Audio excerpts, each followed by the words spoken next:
cette association, après 4 ans de travail, on tournait un petit peu en rond. Le début il était difficile et puis quand on a eu assez de matière, en fait on a démarré cette association. Le but c'était tout ce qui était le patrimoine de nos 3 villages, c'est-à-dire de Maffliers, de Baillet, de Montsou. Il y avait un point commun, une intersection sur ces 3 communes, c'était le pont d'Arcole, puisqu'en fait il y a le domaine de Baillet qui s'arrête d'un côté, le domaine de Maffliers qui s'arrête de l'autre côté, le chemin de Montsou communal qui passe en dessous. Donc ce beau patrimoine qui était à l'abandon, on a décidé de le mettre en valeur. Et là on a commencé les difficultés au niveau des propriétaires. Donc beaucoup de recherches, beaucoup de contacts avec les anciens de Montsou et un gros travail qui aboutit sur une convention avec l'ONF, puisque l'ONF est en partie propriétaire de ce pont. Le but, en fait, c'est de fédérer. On voulait que les gens de Montsou ils aient un intérêt sur leur commune, qu'il y ait des échanges, qu'on partage plein de choses. Et donc du coup, on a cherché des points d'intersection qui fait que les gens peuvent s'identifier sur certains projets et dire tiens, j'aimerais bien garder ça pour les générations futures, puisque pour l'instant c'est pas mis en valeur et voilà en fait. La recherche sur le nom de l'association, ça s'est fait en petits groupes et puis dans la bonne humeur, et puis tout le monde a donné des avis et puis au bout d'un moment on s'est dit tiens, chaîne de vie, ça résume bien l'intention au niveau de notre association, que tout le monde fédère à quelque chose ou voilà en fait. Avec l'ONF, par rapport aux recherches qu'on a fait, on a trouvé d'autres choses qui étaient pas mis en valeur.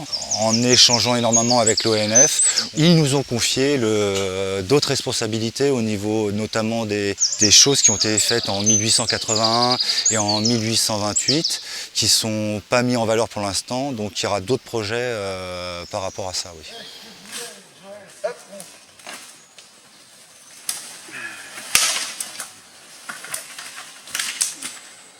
Alors, un peu d'histoire. Ce pont, tout le monde le trouve joli, mais tout le monde regrette qu'il soit délaissé. Donc du coup, il a fallu chercher un petit peu son histoire. Ce pont, il a été construit à la demande du comte de Choiseul, qui était au château de Baillet. Le comte de Choiseul est arrivé au château de Baillet en 1818 et a souhaité passer de son domaine de Baillet au domaine de Maffliers sans passer par le village de Montsou. Achèvement des travaux en 1830 du pont, et à cette période-là, il y a eu un gros événement sur Paris. Un jeune insurgé a été tué sur le pont d'Arcole à Paris. Ça avait fait beaucoup de bruit et donc la population de Montsou a donné ce nom au pont. Par rapport à tout ce qui est notarial et hypothèque, ce pont, il est nommé entre le domaine de Baillet et le domaine de Maffliers, à l'extrémité est du petit parc du domaine de Maffliers. Pourquoi le comte de Choiseul a voulu faire ce pont? C'était pour se rendre au château de Maffliers, pour aller voir notamment le comte de Périgord. Beaucoup de personnes disent que c'était pour aller courtiser, et en fait le comte de Périgord était marié avec Apolline Choiseul, la sœur du comte de Baillet. Par la suite, il y a eu un délaissé au niveau du pont, puisqu'en fait ça ne justifiait plus trop.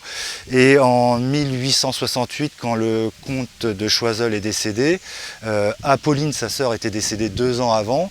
Le comte de Choiseul n'a pas eu d'enfant, mais c'est sa petite nièce qui a hérité du château de Baillet ainsi que du château de Maffliers, et donc le pont était compris dans le lot.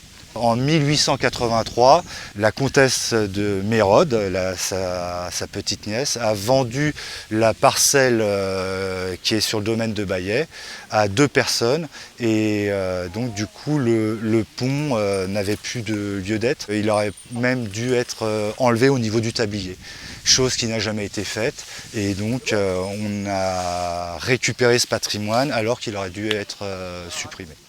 En fait, le pont ne doit pas être accessible au public pour des raisons de sécurité parce que les rambardes ne sont pas aux normes actuelles. Donc l'ONF nous a fourni gracieusement une grille pour qu'en fait il n'y ait pas d'accident. Et d'autre part, l'ONF insiste sur le fait que Monsieur Caille, qui est propriétaire de l'autre parcelle, soit tranquille et qu'on n'aille pas sur sa parcelle puisque c'est aussi une propriété privée. Pour que chacun soit tranquille, en fait, le pont restera fermé mais sera remis en valeur d'un point de vue esthétique.